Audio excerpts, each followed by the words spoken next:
এই মুহূর্তে সোনারগাঁও হোটেলে আছেন রিপোর্টার তামিম হোসেন। বিসিবি নির্বাচনের সবশেষ খবর জানতে সরাসরি যুক্ত হচ্ছি তার সঙ্গে।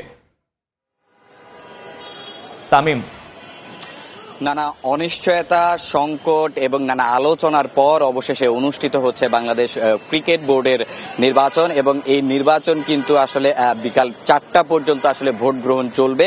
আমরা ইতিমধ্যেই দেখেছি আসলে বিভিন্ন প্রার্থীরা আসছেন এবং যারা আসলে কাউন্সিলর আছেন তারা কিন্তু আসলে ভোট দিচ্ছেন এবং আসলে বাংলাদেশ ক্রিকেট বোর্ডের এই নির্বাচন কিন্তু হাইকোর্ট পর্যন্ত গিয়েছে। সে নানা অনিশ্চয়তার জায়গা ছিল, সে জায়গা থেকে আসলে বাংলাদেশ ক্রিকেট বোর্ডের নির্বাচনটা নানা সংকট থাকলেও অবশেষে অনুষ্ঠিত হচ্ছে। আমরা একটা জিনিস খুব ভালোভাবে বলতে পারি যে আসলে এর আগে বাংলাদেশের ক্রিকেট বোর্ডের নির্বাচন নিয়ে নানা ধরনের কথা ছিল, কিন্তু সেই জায়গা থেকে এবার আসলে বাংলাদেশ ক্রিকেট বোর্ডের নির্বাচনটা হচ্ছে। তো এ বিষয়ে আসলে আমার সহকর্মী যিনি কিনা একদম সকাল থেকেই আসলে নির্বাচনটা ফলো করছেন এবং তার কাছে আসলে জানতে চাইবো যে শিমুল, আসলে নির্বাচনের পরিবেশটা কেমন দেখছেন আপনি? নির্বাচনের পরিবেশ তো ভোট গ্রহণ শুরু হওয়ার আগেই ঘোলাটে হয়েছে, যখন আসলে তামিম ইকবাল সহ যে হাই প্রোফাইল ক্রীড়া সংগঠকরা রয়েছেন যখন তারা আসলে উইথড্র করে নিয়েছেন তাদের মনোনয়নপত্র। এরপরে ক্ষণে ক্ষণে আমরা দেখেছি যে নির্বাচন বর্জন অর্থাৎ ভোট বয়কট করার প্রক্রিয়া দেখেছি। গতকাল রাতেও একজন প্রার্থী তার ভোট থেকে তিনি নিজেকে সরিয়ে নিয়েছেন, যদিও তার নাম ব্যালট পেপারে আমরা দেখব, যেহেতু মনোনয়নপত্র প্রত্যাহারের ওই সময়টা তারা মনোনয়নপত্র প্রত্যাহার করেননি।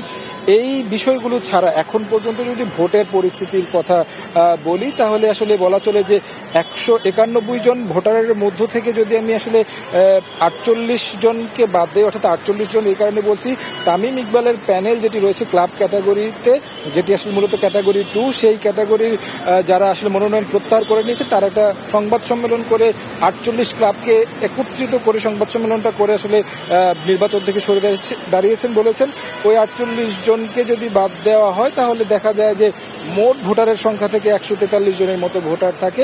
যদিও আমরা এখন পর্যন্ত যেমনটা জেনেছি বিসিবির পক্ষ থেকে যে 159 জনের মতো আসলে ভোট দিবেন, তার মধ্য থেকে 58 জন অলরেডি ব্যালটের মধ্যে ভোট দিয়ে দিয়েছেন, অর্থাৎ সেটা গতকাল কিংবা তার আগের দিন বা আগের দিন 3 দিন সময় ছিল ভোট দেওয়ার, সেই কাজটি কিন্তু সম্পন্ন হয়েছে। মূলত 98 জন সরাসরি ভোট দিবেন।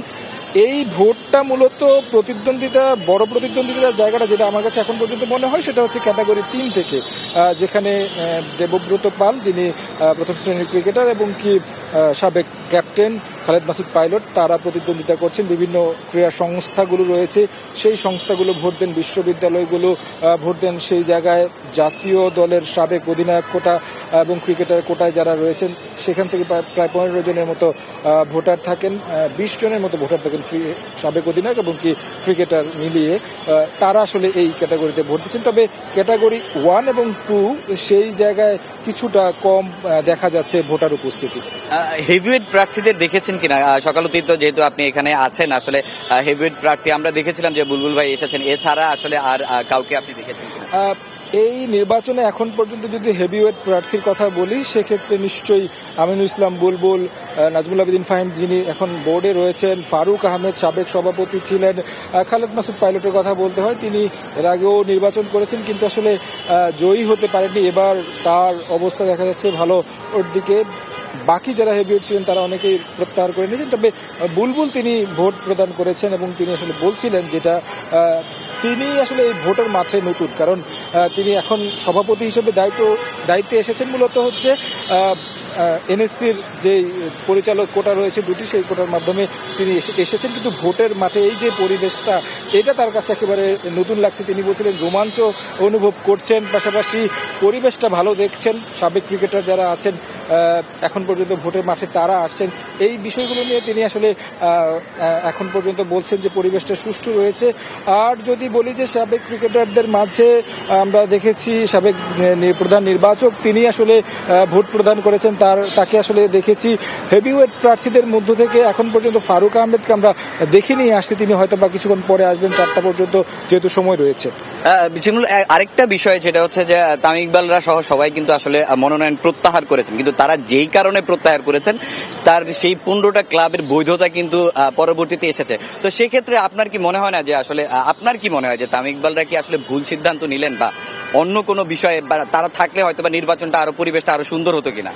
এখন দেখেন, যদি তামিম ইকবাল জানেই যে আসলে তার প্রতিদ্বন্দ্বীকে যে কোনো ভাবে হোক এখানে জিতিয়ে দেওয়া হবে, সেই ভোটে তামিম কেন অংশ নেবে, এইরকম একটা মানসিকতা থেকেই হয়তো বা তারা প্রত্যাহার করেছেন। 15টি ক্লাবের ইস্যুটা আসলে সামনে এসেছে, আসলে এটাও বড় কোনো ইস্যু নয়। যদি